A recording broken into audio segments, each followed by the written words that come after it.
সম্প্রতি ভারতে আমাদের রাসূলুল্লাহ আকরাম সাল্লাল্লাহু আলাইহি সাল্লামকে কটূক্তি করা হয়েছে। এতে আমাদের করণীয় কি এবং কটূক্তি করা ব্যক্তিদের শাস্তি কি হবে ইসলামের আলোকে?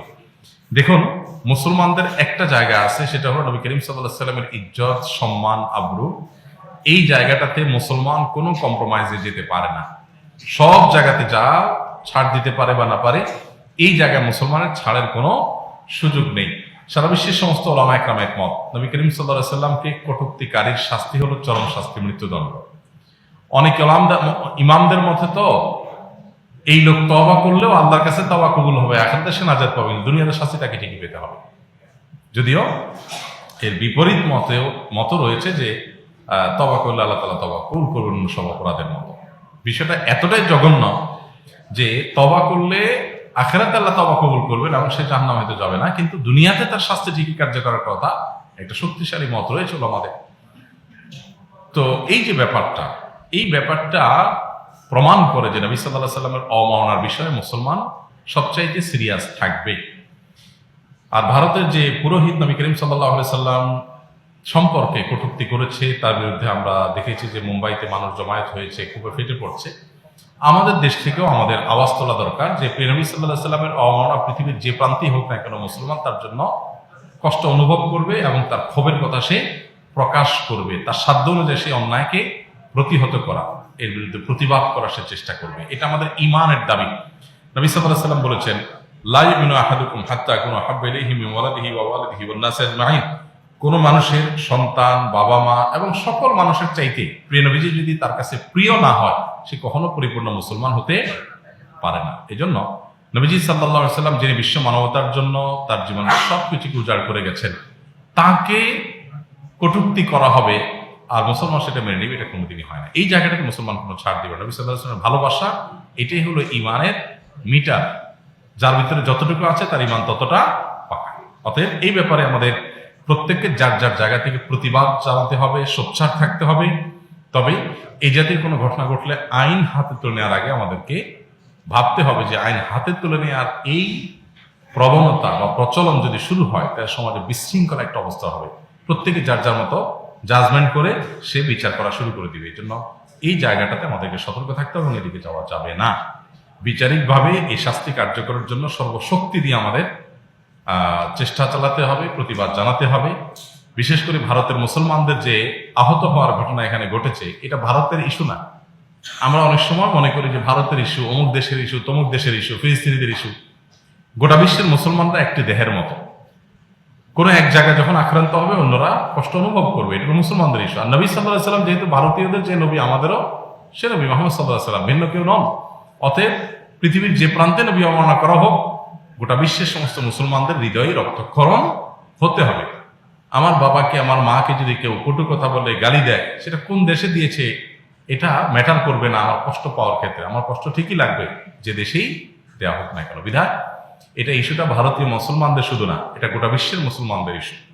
আল্লাহ তাআলা প্রিয় নবী সাল্লাল্লাহু আলাইহি ওয়াসাল্লামের সম্মান এবং মর্যাদা নিয়ে যারা ছিনিমিনি খেলতে চায়, তাদের দৃষ্টান্তমূলক শাস্তি আমাদের দেখে যাওয়ার তৌফিক দান করুন এবং ভারতের প্রতিবাদকারীদের যেন সফলতা অর্জন করতে পারেন আমরা মনে প্রাণে দোয়া করব এবং আমরাও আমাদের শান্তিপূর্ণ প্রতিবাদের মধ্য দিয়ে তাদের প্রতি সহমর্মিতা এবং সহমত্ব এটা আমরা প্রকাশ করবো ইনশাআল্লাহ তাআলা। আমরা জানি প্রতিটা বাবা মাকে তার সন্তানের ব্যাপারে জবাবদিহি করতে হবে। তো আমি বিয়ে করেছি এক বিধবা নারীকে, তার দুটি সন্তান আছে, এদের ব্যাপারে কি আমার কোনো জবাবদিহিতা আছে কিনা? কোনো ব্যক্তি যদি কোনো নারীকে বিয়ে করেন যার আগের ঘরের সন্তান আছে অন্য স্বামীর, তো সেই সন্তানগুলো আসলে পরে যিনি এই ভদ্র মহিলার স্বামী হয়েছেন, দ্বিতীয় স্বামী, তার দায় দায়িত্বের মধ্যে পড়ে না। এবং এই ভদ্রলোক মারা গেলে তার সম্পদের ভাগও এই বাচ্চারা পাবে না, কারণ এরা তার বাবা না আসলে। এবং এই ভদ্রলোকের সাথে তাদের ব্লাডের কোনো সম্পর্ক নাই। তবে স্ত্রীর আগের ঘরের সন্তান হিসাবে স্ত্রীর প্রতি ভালোবাসা থেকে, তার প্রতি দায়বদ্ধতা থেকে, স্ত্রীর সন্তানদের প্রতিও এক ধরনের আন্তরিকতা, এক ধরনের ভালোবাসা এবং দায়িত্ব তার উপরে, নৈতিক দায়িত্ব তার উপর চলে আসে। কিন্তু শরিয়াত তাদের ভরণ পোষণ দেওয়া, সম্পদের ভাগ দেওয়া, এগুলো দিতে তাকে বাধ্য করে না। তবে ওই ভদ্র মহিলা যিনি, যেহেতু তার গর্ভে ধারণ করা সন্তান, এই জন্য মা হিসাবে তার ওই সন্তানদের প্রতি সাধ্য অনুযায়ী ভালোবাসা দেওয়া কর্তব্য আছে। যেহেতু মহিলা মানুষ, ভরণ পোষণের দায় দায়িত্ব তার উপর নাই, কিন্তু স্নেহ মমতা দেওয়া, ভালোবাসা দেওয়া, খোঁজ খবর নেওয়া, রক্ত সম্পর্কীয়, রক্তের সবচেয়ে কাছাকাছি আত্মীয় হওয়ার কারণে তাদের প্রতি তাদের কল্যাণ কামনা করা, তাদের সাথে কানেক্টেড থাকা, এটা ভদ্র মহিলার দায়িত্বের মধ্যে পড়ে এবং বাচ্চাদেরও দায়িত্বের মধ্যে পড়ে। কিন্তু এই ভদ্রলোক যিনি আছেন তার সাথে যদি রক্তের কোনো সম্পর্ক নাই, আগের ঘরের অন্য কোনো ভদ্রলোকের সন্তান তারা, অতএব তার উপরে এই দায়িত্বটা এইভাবে বর্তায় না।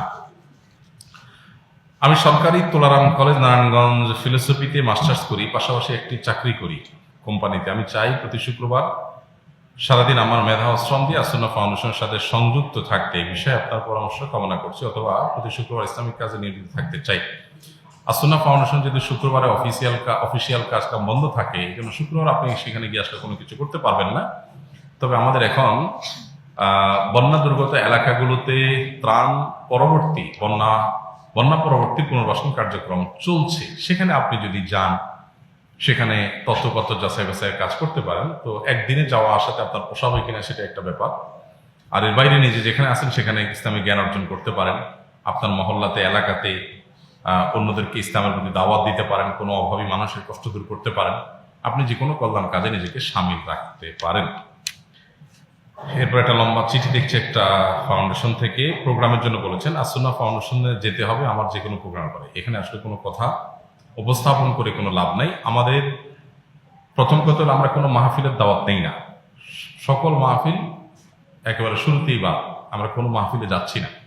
মাহফিল ছাড়া কোনো কলেজ ইউনিভার্সিটিতে বা বিশেষ কোনো প্রোগ্রাম, বাচ্চাদের কোনো কিছু ইনডোর কোনো প্রোগ্রাম, এগুলো যদি হয় সেগুলো আসন্না ফাউন্ডেশনে অফিসিয়ালি সশরীরে হাজির হয়ে বা টেলিফোনে ওখানে যোগাযোগ করতে হবে। এই জন্য আমাকে ব্যক্তিগতভাবে এখানে বলে আসলে কোনো লাভ হবে না, কারণ এগুলো আমি মেনটেন করি না। কোটা আন্দোলনে নিহতদের মধ্যে ক্ষতিগ্রস্তদের জন্য সরকার কোনো পদক্ষেপ কেন নিচ্ছে না? সরকার ইতিমধ্যে ঘোষণা করেছে, আপনারা জানেন, যে নিহতদের জন্য একটা বিশেষ ফিগার সম্ভবত 5 লাখ করে প্রাথমিকভাবে দিবে প্রত্যেককে, এবং তার জন্য প্রসেসও আমি যতটুকু জানি শুরু হয়ে গেছে। সরকারি টাকা পয়সা ব্যয় করতে একটা নির্দিষ্ট প্রসেস মেনটেন করে করতে হয়, সময় লাগে, কিন্তু আমি যতটুকু জানি সেটা খুব গোছানো হয়ে গেছে। যে কোনো মুহূর্তে বাস্তবায়নের দিকে তারা চলে যাবে। আমরাও সরকারের কাছে অনুরোধ জানিয়েছি যে আসন্না ফাউন্ডেশন থেকে আমরা কিছু কাজ করতে চাই, বিশেষ করে হতাহতদের মধ্যে থেকে উল্লেখযোগ্য একটা অংশের মানুষকে আমরা বিশেষ কিছু সেবা দিতে চাই। তো সরকারের গ্রিন সিগন্যাল অপেক্ষা আছি, সেটা পেলে আমরা ইনশাল্লাহ আমাদের হতাহতদের চিকিৎসার জন্য যে টাকা পয়সা আমরা দিয়েছি প্রায় 4 কোটি প্লাস, সেটার পর আমরা আরেক ধাপে তাদের কর্মসংস্থানের জন্য কাজ করতে চাই। তো সেক্ষেত্রে আশা করছি যে আমরা সেটা করতে পারবো, এবং সরকারও আলহামদুলিল্লাহ ইতিমধ্যে ঘোষণা দিয়েছে, একটা ফাউন্ডেশন হয়েছে, একটা ভালো কাজ হয়েছে। আশা করছি যে দিন শেষে কিছু একটা হবে। দোয়া করি আমরা। আর আমাদেরও সামাজিক দায়িত্ব আছে যে হতাহত যারা আছেন, ক্ষতিগ্রস্ত যারা হয়েছেন, শুধু এই ঘটনাতেই না, যে কোনো বিপদগ্রস্ত মানুষের পাশে আমরা আমাদের সাধ্য অনুযায়ী দাঁড়ানোর চেষ্টা করবো। আল্লাহ তাআলা আমাদেরকে তৌফিক দান করুন। জাযাকুমুল্লাহ খাইর।